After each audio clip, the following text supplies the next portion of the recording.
Shalom de Deus, povo abençoado.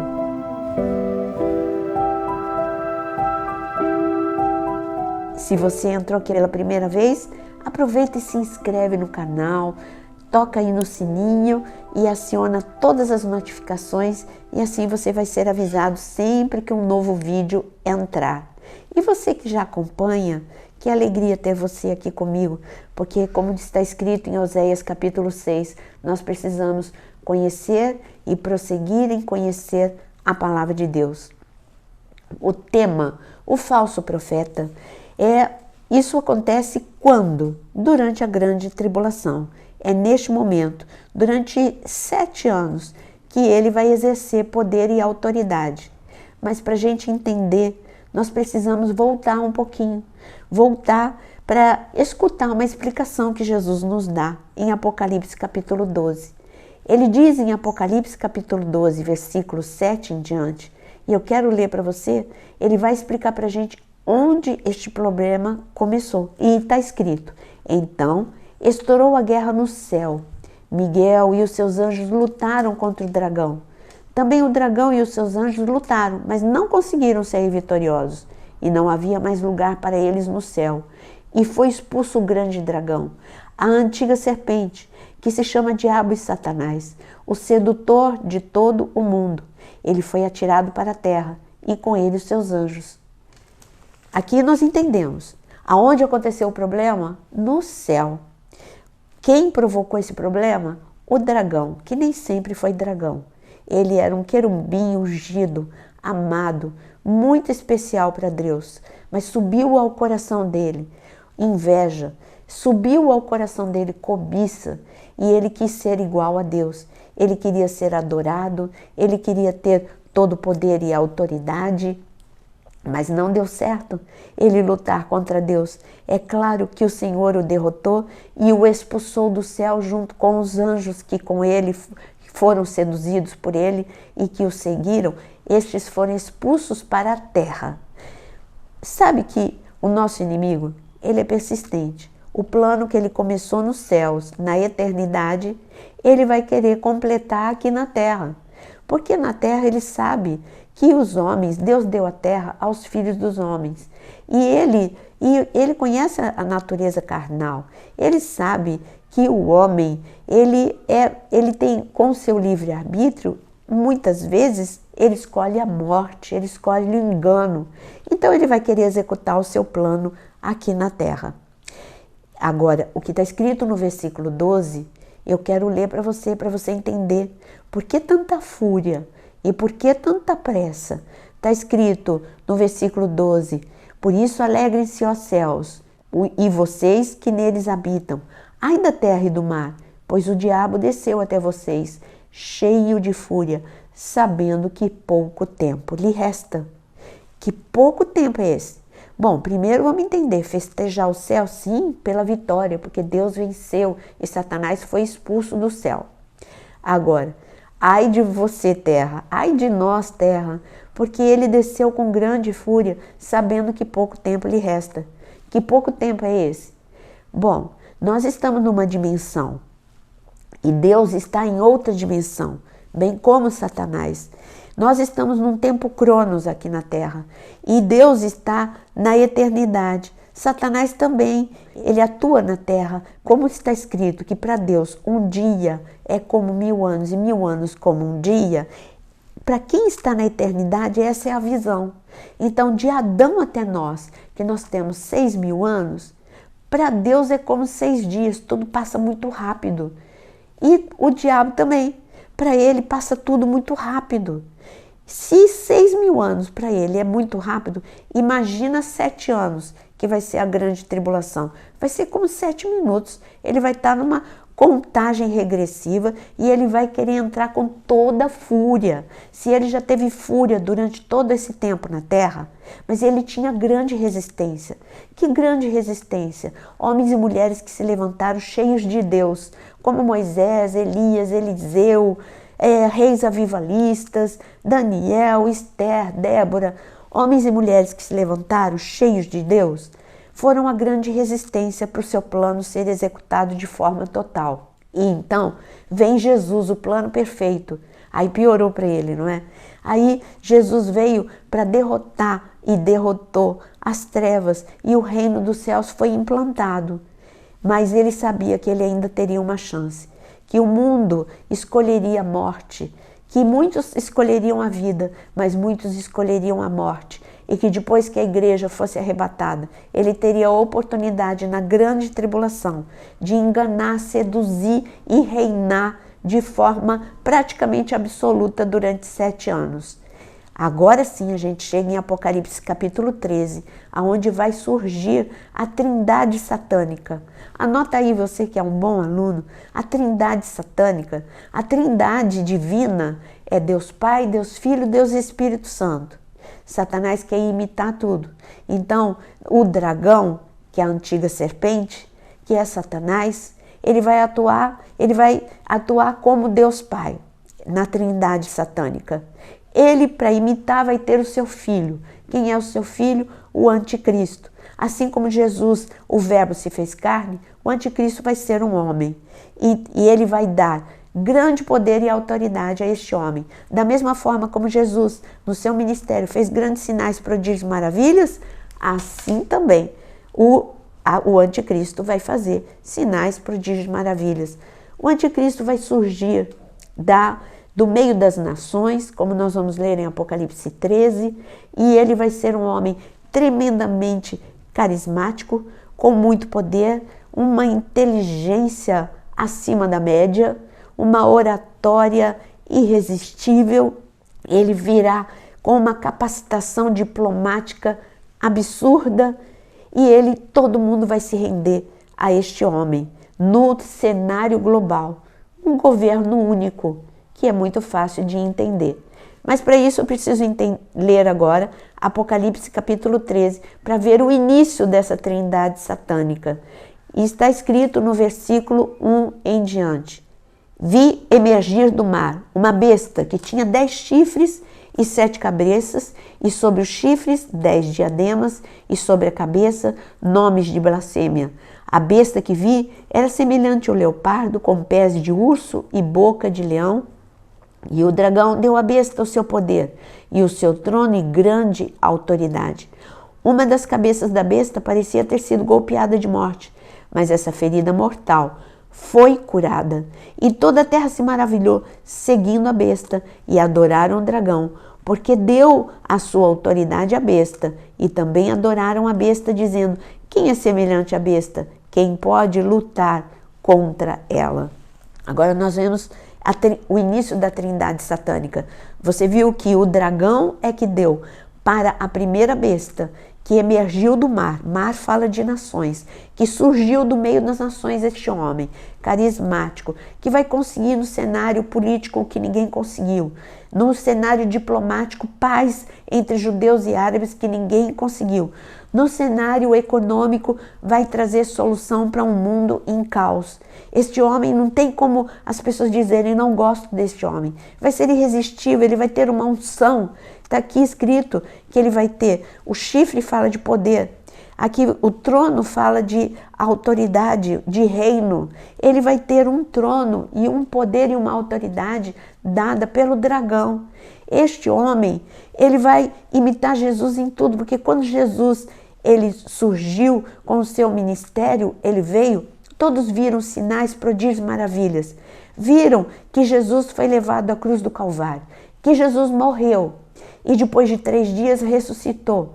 E ele ressuscitou, e quem o ressuscitou? O Espírito de vida, o Espírito de ressurreição, que é o Espírito de Deus. E o que acontece aqui com o anticristo? A mesma coisa. Ele vai e começa o seu governo único, no cenário político, e todos o adoram ali, todos amam aquele homem. E de repente, talvez num comício, numa reunião pública, ele recebe um tiro na cabeça e ele morre. E todo mundo constata que ele morreu. Mas de repente, surge o falso profeta e vem, como nessa trindade satânica, ele vem com a atuação do Espírito Santo. E ele vem e ressuscita o anticristo. E este vai ser o espetáculo que todos vão ver em tempo real, nos 4 cantos do mundo. E vai ser o assunto, e todo mundo vai dizer, não tem outro. Esse é o Messias, o anticristo é o Messias. Claro que ele não vai ser chamado de anticristo, né? Este homem é o Messias. Repare, tanto o judeu que não reconhece Jesus como Messias, o judeu ortodoxo, ultra-ortodoxo, ele está esperando um Messias. O árabe, ele está esperando um Messias. Então, quando o anticristo, ele surge e ainda ele faz algo semelhante a Jesus, morre e ressuscita, ele vai impactar o mundo e eles vão dizer, é esse o Messias que a gente estava esperando. Olha só, ele está trazendo paz à terra, solução financeira, econômica. Ele é o homem, ele é o homem. E é nesse cenário que surge o falso profeta. Do mesmo jeito que o anticristo, ele governa e ele é a autoridade máxima a nível político, eu digo que este falso profeta, ele é a autoridade máxima a nível religioso.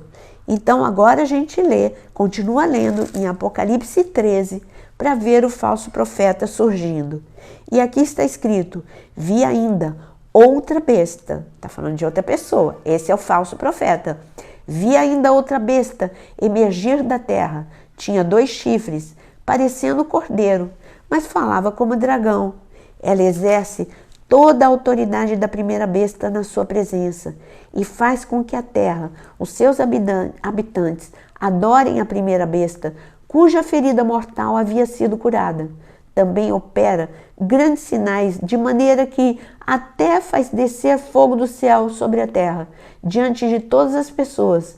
Seduz aqueles que habitam sobre a terra, por causa dos sinais que lhe foi permitido realizar diante da besta, dizendo aos que habitam sobre a terra que façam uma imagem à besta, aquela que foi ferida à espada e sobreviveu. E lhe foi concedido poder dar vida à imagem da besta, para que também a imagem da besta falasse e fizesse morrer todos que não adorassem a imagem da besta. Vamos até aqui. Bom, agora vamos entender um pouquinho do falso profeta.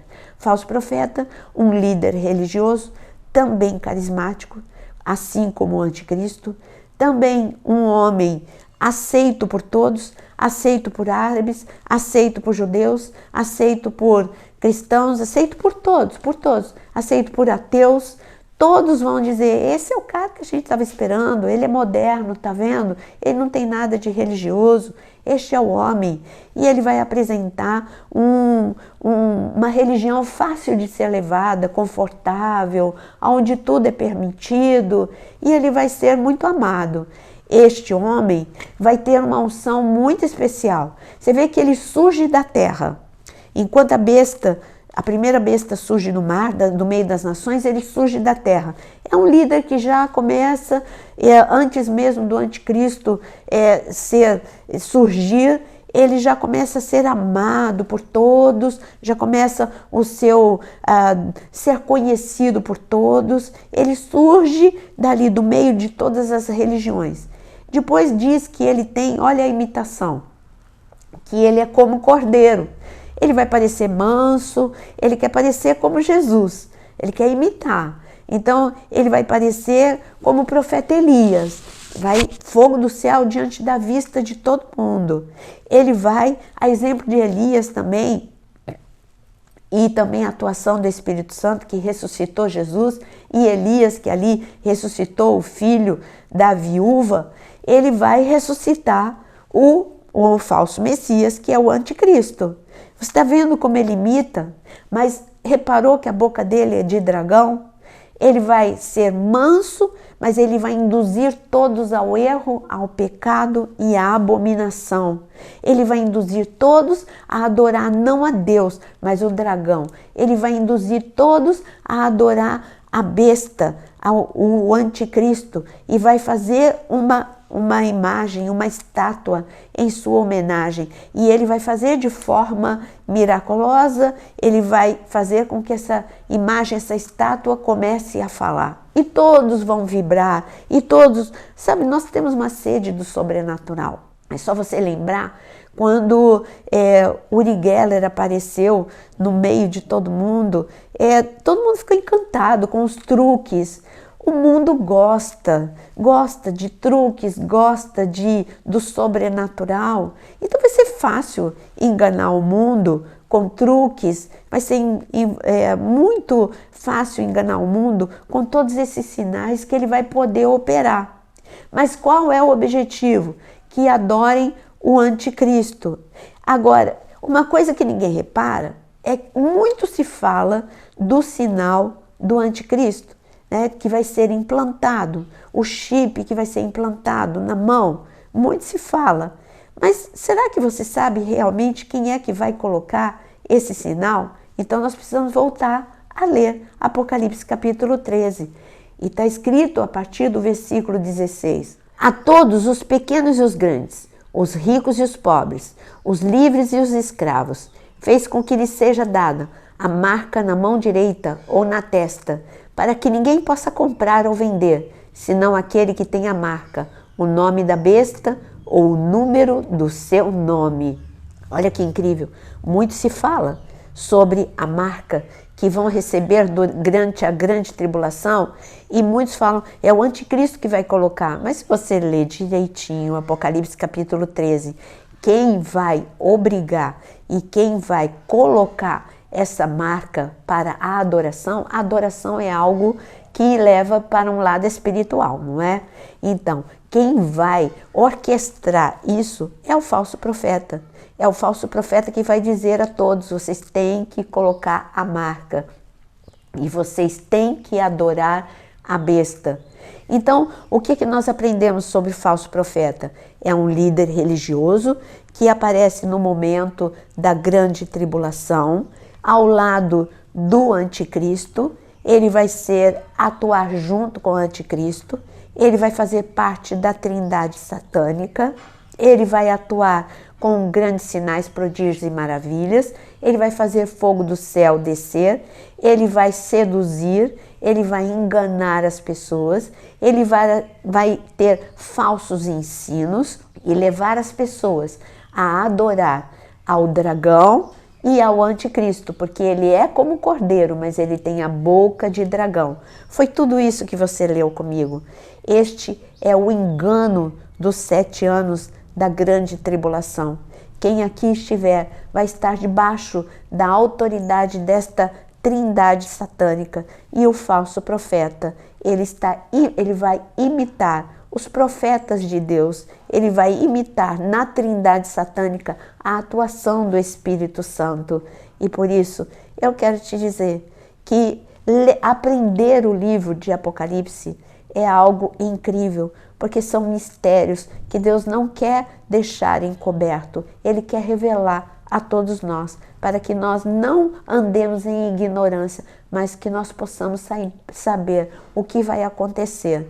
Eu espero que você esteja longe, que você possa estar arrebatado, ter sido arrebatado e estar com Cristo durante este governo do anticristo, você estar com Cristo ali nas bodas do Cordeiro.